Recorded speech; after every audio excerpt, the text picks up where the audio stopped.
¿Qué lo que mi gente? Estamos activos. Bienvenido. We are now una comunidad of more than 22,800. So, muchísimas gracias to all y'all that have already subscribed. And if you haven't yet, where you at?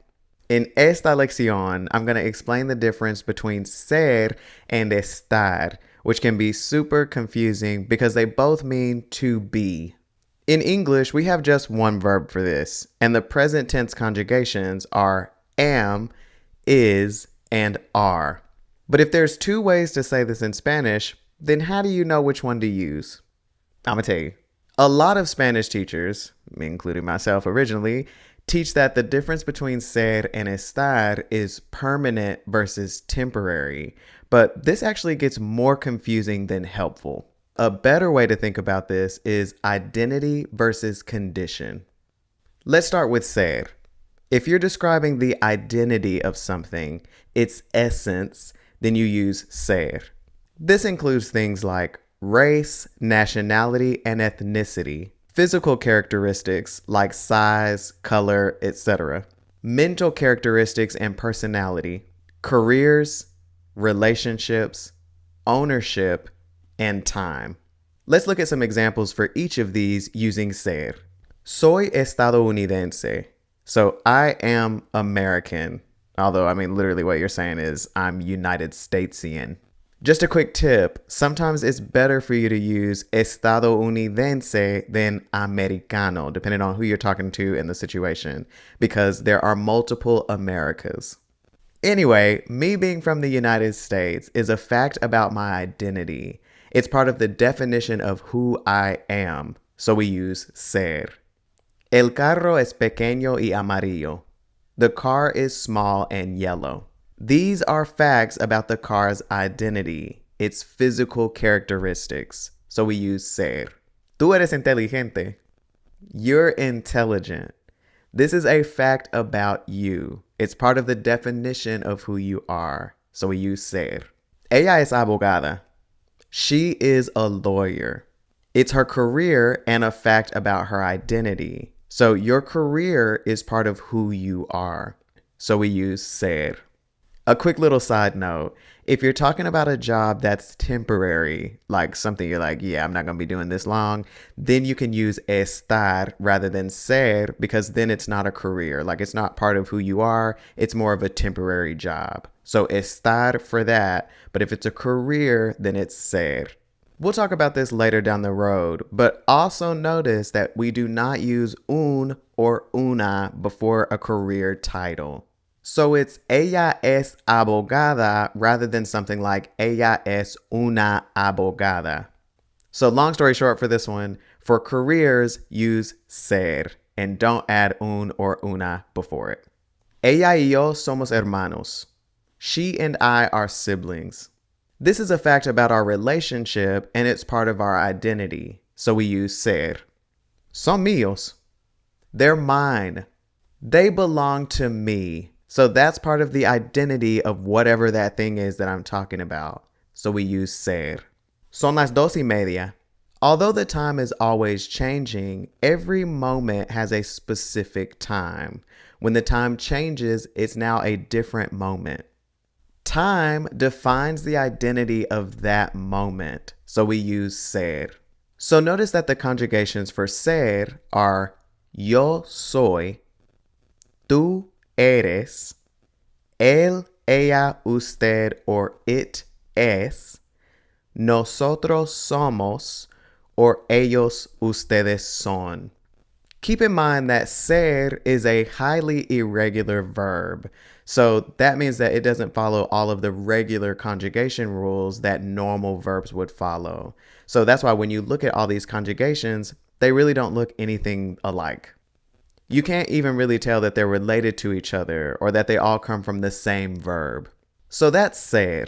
Ser is for identity. When you're defining or talking about the essence of something or somebody or who or what they truly are. On the other hand, we have estar. So estar is for conditions. This includes things like location, emotions, actions, weather, and other conditions like something being clean, wet, hot, broken, etc. These things may describe someone or something in a specific moment, but it is not a representation of who or what it normally is. Here's some examples of how to use estar. Estamos en la tienda. We're at the store. Where someone or something is located does not describe the essence of who that person or thing is. Because being at the store doesn't describe who we are. This is just where we currently are. So for locations, we use estar. Estoy feliz. Emotional states don't describe you as a person. They describe you in specific moments, not as a whole. So we use estar. Estás trabajando. You're working. This is an action that you're currently completing, but this does not define who you are. This is just something you are doing. Later, you'll be doing other things like eating or driving. So we use estar. Está soleado. This one's actually pretty easy to remember because the weather is constantly changing, and we call them weather conditions. So we use estar for daily weather conditions. This is something else we'll talk about later down the road when we start talking about weather, but the only time you'll use ser to talk about the weather is when you're talking about the climate, which is how the weather normally is for a specific region. For example, maybe it's cold today in Texas, and for that we would use estar. But the climate in Texas is hot because that's how it normally is. So for that, we would use ser. Again, long story short, use estar for daily weather conditions. Use ser for the climate. La puerta está abierta. The door is open. Physical conditions don't describe the identity of something because whether the door is open or closed doesn't change the essence of the door. It's still a door. So we use estar. Están rotos. They're broken. This is a condition because things that are broken can be fixed. Being broken doesn't change the essence of that thing. It's just something it's currently experiencing. So we use estar. Estoy enfermo. I'm sick. This is a condition that does not define me as a person. This is just something that I am currently experiencing. So we use estar. So the conjugations for estar are yo estoy, tú estás, él, ella, usted, or it está, nosotros estamos, or ustedes, ellos están. Estar is also considered irregular, but only for the yo form.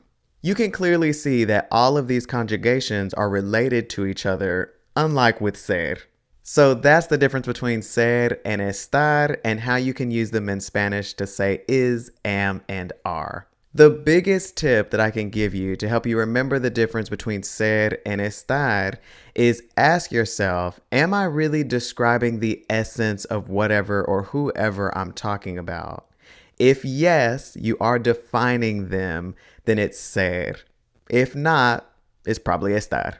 En la próxima lección, I'm going to break down 3 super common points of confusion between ser and estar that I wish someone had taught me when I was learning Spanish. Practice using ser and estar as much as you can so that they stick. Gracias por estar aquí. Hasta la próxima.